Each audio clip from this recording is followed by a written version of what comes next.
Hey guys, it's Dr. Abraham here with Cassie today, and we're coming at you from Valencia Medical Center for live at 5 on Friday.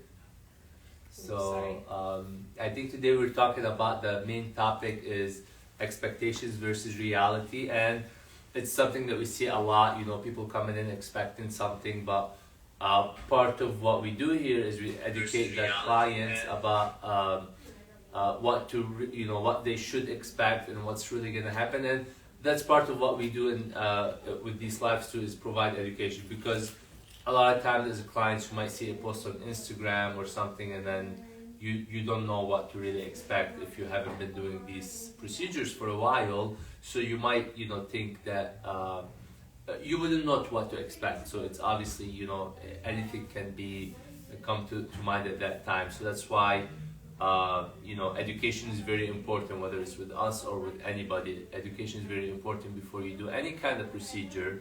And again, that's what we're trying to do here with the live. So if you guys have any questions, please send it to us, and we try to clear it up as much as we can. We already have a few questions that you guys were sending to us throughout the week, so we really appreciate that. And if we, same again today, if we get through the live and we didn't get to your questions, or you think of a question afterward, make sure you send it to us, and we'll go over it with the live next week. Okay, so we have some pictures that we're just gonna do, I guess, based off of expectations. So here is a patient, had her lips done in a different clinic, but apparently they messed up, so they went to us for lip correction.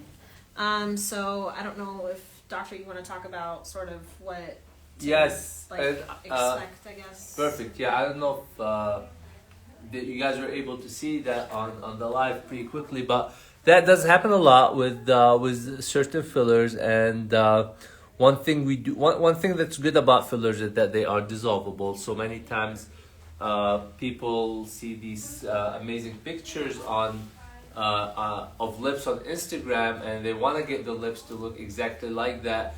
And not that it can't be done, but there are many factors that have to be taken into consideration, and many times you might need multiple sessions or multiple treatments to get to where you want to be.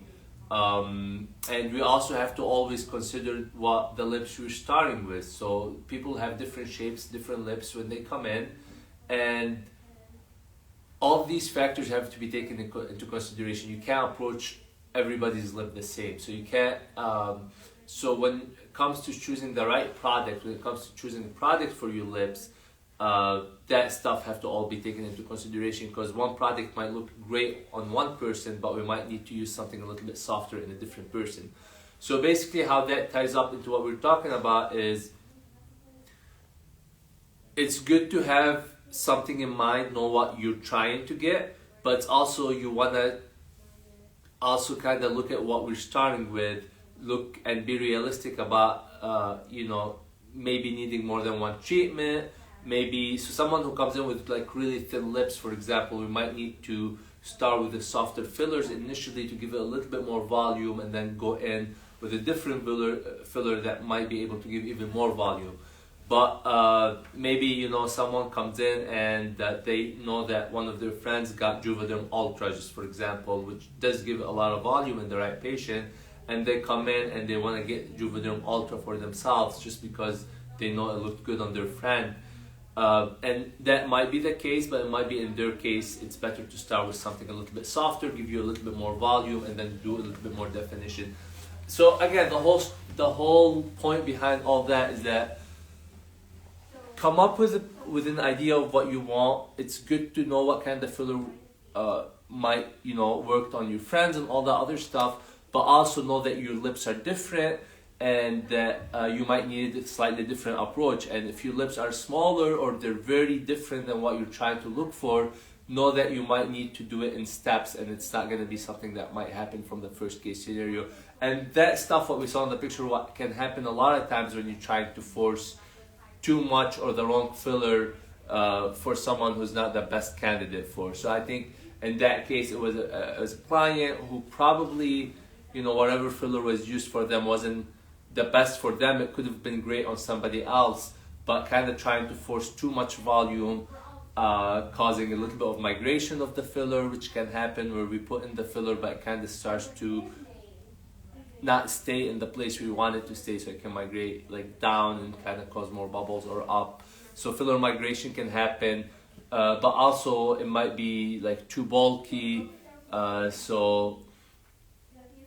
And that's also, why it's important to go to someone who's experienced injector, who is gonna talk to you, and you guys gonna come up with a plan together. So in that patient's case, which was very recent, we did dissolve the filler, and we did a different type of filler, which she was really happy with the results because it looked more natural for her. Okay, this next one is a PRP, so that's a service that we offer here. And it says, I've done PRP microneedling at other places and have had peeling during recovery. Here I didn't peel, as I believe the peeling is indicative of how deep the microneedling was done. So I don't know if you want to maybe just touch on like what to expect like after the procedure, maybe? Sure. So it's actually, that's a very common misconception. So peeling isn't necessarily a consequence of PRP microneedling. So with the PRP microneedling, or microneedling in general, you are going deep down in the skin, and you're trying to create kind of controlled damage to help simulate the collagen production, and help simulate kind of that rejuvenation of the skin. It is possible to peel after PRP, but that being said, most people do not peel under PRP, and peeling after PRP microneedling isn't an indication of a good treatment.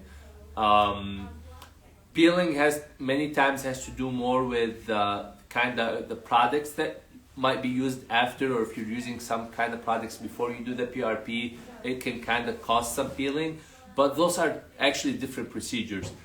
Peeling happens with the kind of uppermost layer of the skin, so it's only when we get a peel, and that's what we do chemical peels for. Peels are good, chemical peels, and that kind of gets rid of the most upper layer of the skin.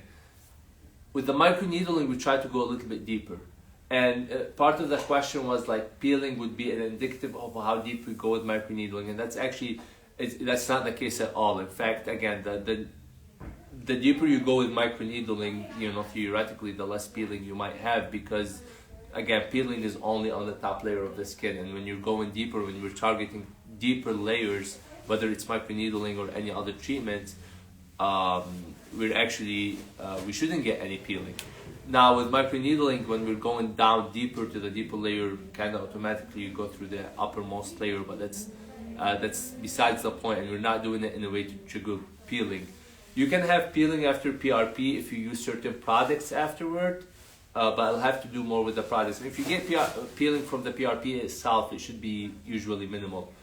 So like flaking, maybe? Not necessarily like peeling of like skin. Exactly. So. The things that you're going to see most of the time is redness, erythema, and it could be just kind of slight redness.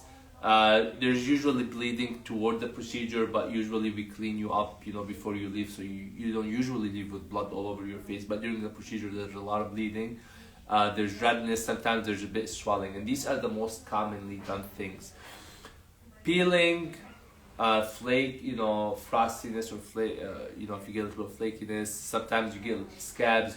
All these stuff can happen, but they are not they're not gonna happen for most people, and they are not like a good indication of. It's not like if you peel, it means you had a better PRP treatment, or if you didn't peel, it's not. But again, it's one of those things where it's like everybody's sort of different. So it's like if like your friend came in and she experienced something, then it's like you're not necessarily going to experience the same thing. So exactly, and that has to do again with the expectations versus reality.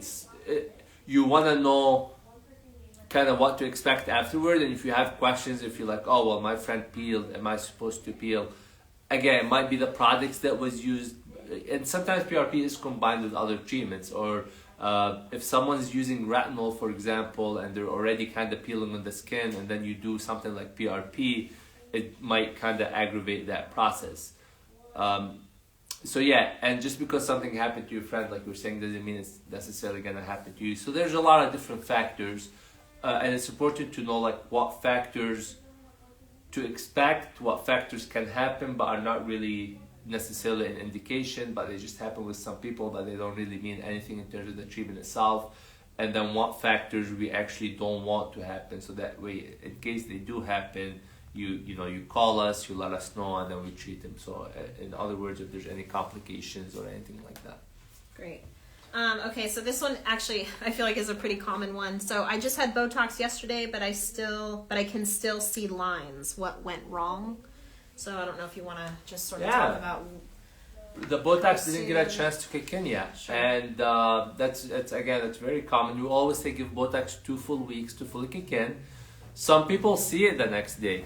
Most people will start seeing it on 3 to 4 days. And some people do see it the next day, but just because, again, your friend saw it the next day doesn't mean that you are going to see it the next day. In fact, sometimes people, they're like, you know what, last time I did the treatment, it kicked in the next day. Now it's been 4 days and it hasn't kicked in, but then they wait the 2 weeks and then it does fully kick in. So it definitely varies from patient to patient, but even within the same patient, it can vary from treatment to treatment. We want to give it 2 full weeks. Sometimes people will start they're like, well, the Botox is kicking in. I know the Botox kicked in because I don't do that angry face anymore, so it kicked in here, but my forehead didn't take. But again, might be just that area kicked in before the forehead. Maybe there were more units of Botox used in the angry lines. So sometimes you just have to be patient. 24 hours is definitely too soon to judge a Botox treatment, whether it was successful or not. If it's been, again, 4, 5, 6, 7 days, you probably would have started to see something, but the wait time is 2 weeks, and 24 hours is definitely too soon for most people. And maybe talking about, because I know that sometimes, patients sort of expect certain units of Botox, so maybe going based off of the recommendation, maybe that, Sure. The injector gives, sometimes, right? Because sometimes people get 100%. less units and then they're not seeing the results or they're having to come back. So I don't know if you want to. True, absolutely, yeah, and that kind of ties in. So kind of what we're talking about, how fast and how quickly it kicks in might also have to do with the number of units. If you've done more units, you might see results a little bit quicker, but also your results might last longer, and the amount of movement that you're gonna have might be more pronounced if depending on how many units you got. So kind of the standard dosing for Botox is about 20 units in the glabella, 20 units in the forehead, and 24 units around the crow's feet, which adds up to 64 units. Now, not everybody gets 64 units, and not everybody, in all honesty, needs all 64 units. So sometimes we do a little bit less, but we do tend to need more units with time. So, if someone is coming in to do it preventative at, 20 years old or 25 years old, we might, not need anything close to the 64 units. But realistically speaking, if someone is a bit older and they do want to really, try to stop the movement as much as possible, then we are going to be getting pretty close to that 64 units for optimal results. You can do a little bit less and still get by with it, or still, see some improvement, but you're not going to see as much improvement as if you were to do the full dose. And some people sometimes, again, have the idea, well, my friend only did that many units, or I've done that many units before, and it's okay to have these kind of preconceptions and so we can talk about it, but at the same time, know that the case might be different for you. The age, is a big factor, but even two people at the same age, some people don't have as many prominent muscle movements and might not need as much. But if you do have prominent muscle movements, you might need more. And also depending on what you're looking for, maybe that friend who only had 30 units or so only wanted to slightly minimize the movement but didn't want complete resolution or complete treatment. But if you are looking for more complete treatment, you might need more units. And just kind of one last thing with that, how long it lasts too is a big factor with how many units. So we always say, Botox lasts 3 to 4 months. But again, this is based on the unit recommendation that we've talked about. So sometimes people come in and they're like, well, my Botox only lasted me 2 months. Or I run through Botox. One I hear very commonly is that I metabolize the Botox faster, which might be the case. But then we look at the chart and you've only had, 20 or 30 units as opposed to 60 units. And you're like, but it only lasted me a month and a half, so I metabolized the Botox faster. Well, it might not be that you metabolize it faster, it's just that you are getting a lot less, so it's lasting you a lot less.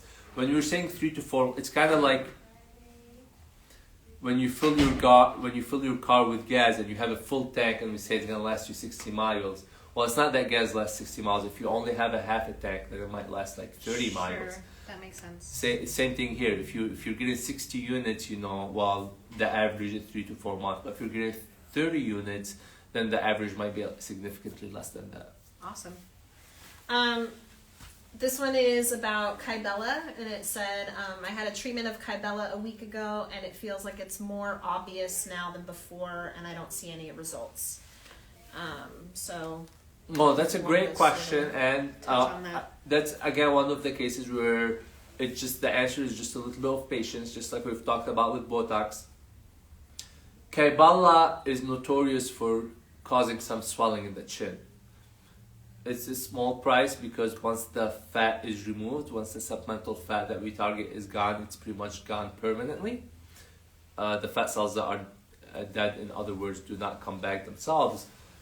But when you do get Kybella, we do expect some swelling. And the swelling is usually worse the first few days, but can definitely take over a week to resolve. So what that client is seeing is a bit of swelling from the procedure. Kybella isn't going to make the fat cells larger, it's not going to grow fat cells, but you are going to get some swelling, and it's very, very, very common to still have some swelling at the end of the first week, which might make it look like it's a little bit worse.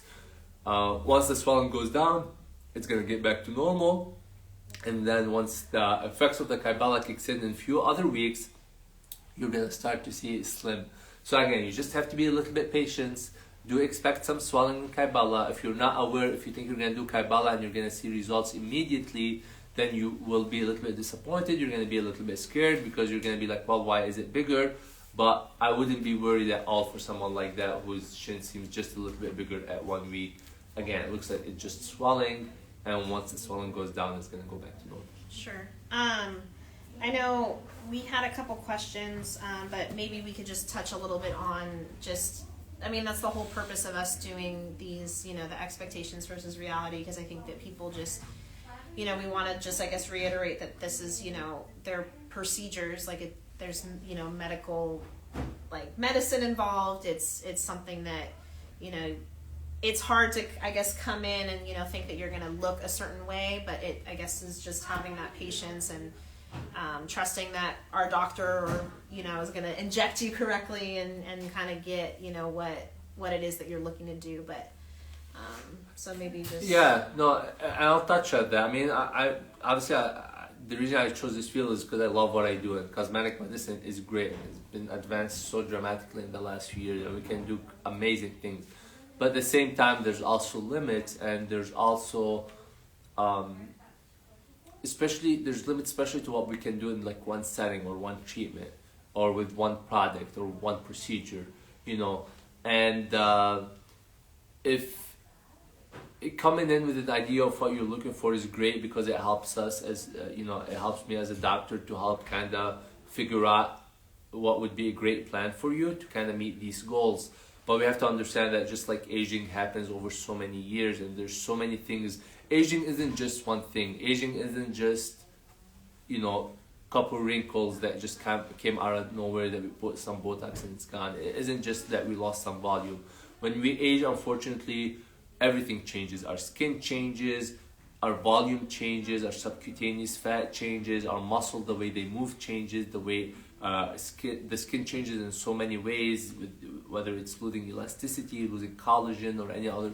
So it's just so many different things that happen with aging, and that's why it's not just that you can't come in, do one thing, do one filler, and reverse all these symptoms of aging. That's why it's really gonna be the best thing to do is to do. That's why we have so many procedures, because each procedure is gonna do something different. It's gonna target one of these factors. So it's gonna be, it's a great journey because you get to see that changes, but it's not a one-time thing. It's more of a journey. It's gonna be a few visits. It's gonna be a few different treatments, and it's going to be tweaking little things at a time, you know, maybe doing some Botox to help relax these muscles while lifting a little bit with fillers, and then coming back in a couple couple of weeks or a couple months, and then doing a little bit more filler to now once the old filler settled in. So just kind of know that realistically there isn't going to be one treatment that's going to reverse all aging, unfortunately, and it's not going to be just a one-time visit, it's not going to be just a one-time procedure, and they have to invest in you. There's gonna we got to be committed to come in to see you. There's going to be some investment. There's going to be, but typically it's kind of like getting the process started, and then after that, maintenance is a lot easier. It's just like everything else, you know. If you're trying to, physically change your body in any ways, you know, sometimes maybe the first initially kind of getting into the shape you want is the hardest part, but then after that, it's just maintaining. And same thing here. There's more treatments initially to kind of get you to where you want to go, but then maintaining it becomes a lot easier. Great. And that's part of why we say the earlier you start, the better sometimes, because if you start a little bit earlier, we don't need to do as much. Like it's preventative, I guess, like preventative on exactly. Doing the earlier we catch it, the less of these aging things that have happened, the less we have to do to kind of reverse it and to kind of maintain you at a certain point. But if you wait too long, you know, we still can do things to reverse the effects of aging, but now you need to do more, especially initially, to kind of get you to where you want to be and then kind of maintaining. Got it.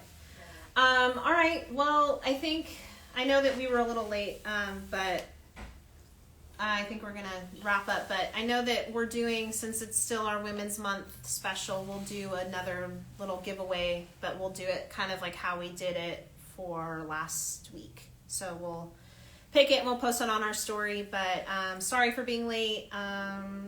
We were working. We still work. But we'll have another live next Friday. So again, if you guys are really, interested in what we have to say and want to be a part of these giveaways, then you have to come in and commit to us. So, but yeah, thank you guys. So yeah, thank you guys for joining us. Send us any questions you have, and we'll see you next week.